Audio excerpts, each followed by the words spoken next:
Bien dans mon immeuble, avec Loiselet et Desgremont présente. Sud Radio, les incontournables de la copropriété.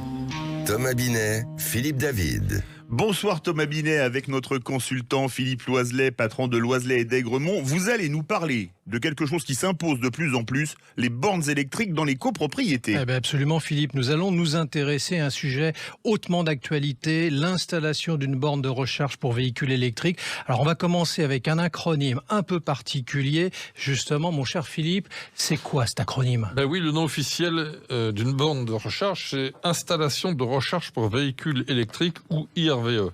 Effectivement, la demande suit l'augmentation du nombre de véhicules électriques et nous sommes de plus en plus interrogés sur ce sujet encore peu connu. Alors, est-ce que l'installation d'une borne de recharge dans un parking est un droit ? Eh bien, la loi a instauré ce qu'on appelle un droit à la prise, c'est-à-dire que tout copropriétaire qui le demande doit pouvoir accès à une solution d'IRVE dans son parking. Attention, ça ne veut pas dire droit à une installation gratuite. Oui. Le copropriétaire concerné demande à la copropriété, et donc au syndic, de lui indiquer si une solution existe dans l'immeuble, et sinon, d'inscrire cette question à l'ordre du jour de l'Assemblée générale. Une proposition de solution doit alors être proposée dans les 3 mois. C'est donc un sujet qu'il vaut mieux avoir anticipé. Mais alors, quelles sont les solutions envisageables, Philippe ? La première, c'est de donner à tous les demandeurs l'autorisation d'installer leur borne de recharge personnelle en se branchant sur son compteur ou en faisant installer un nouveau. C'est la meilleure façon de voir une installation électrique commune se dégrader ou de rapidement ne plus savoir où on en est. Ça c'est sûr. Alors, quelle est la solution qui serait la meilleure ? Il me semble qu'il est préférable d'opter pour une solution collective, c'est-à-dire l'installation d'une infrastructure de recharge dédiée aux véhicules électriques avec un point de livraison lui aussi dédié, indépendant de celui existant. À la suite de l'installation de ce dispositif collectif spécialement affecté, on peut y raccorder les bornes individuelles. Il faut savoir qu'il existe des entreprises spécialisées dans ce domaine et qu'il est préférable de privilégier ces entreprises car il s'agit tout de même d'une opération relativement complexe. Alors on va s'intéresser aux étapes justement nécessaires, les étapes clés d'une IRVE. Oui.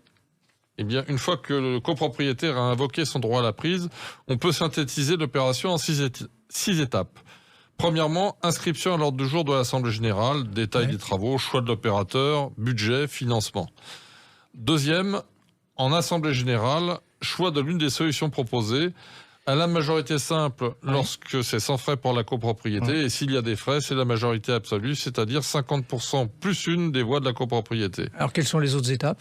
Troisièmement, une demande de raccordement est transmise à Enedis et une étude technique est réalisée conjointement par l'opérateur de recharge et Enedis. Quatrièmement, Enedis réalise ensuite les travaux nécessaires sur le réseau pour créer un point de livraison électrique dédié. Cinquièmement, réalisation des travaux par l'opérateur d'IRVE, chemin de câble, percement, infrastructure collective, bornes individuelles. Et le dernier point ? Enfin, installation et mise en service des bornes individuelles. Alors combien de temps entre le vote en Assemblée générale et l'installation finalisée ? C'est hélas très long. D'accord. Il faut compter 1 an environ, rien que pour obtenir l'installation du PDL par Enedis. Et qui va payer ? Parce que c'est quand même le sujet. Oui, historiquement, 2 solutions s'offrent aux copropriétés. Soit la copropriété paye l'installation collective au prorata des centièmes de chaque copropriétaire. Dans ce cas, la copropriété est propriétaire de l'installation et peut changer d'opérateur.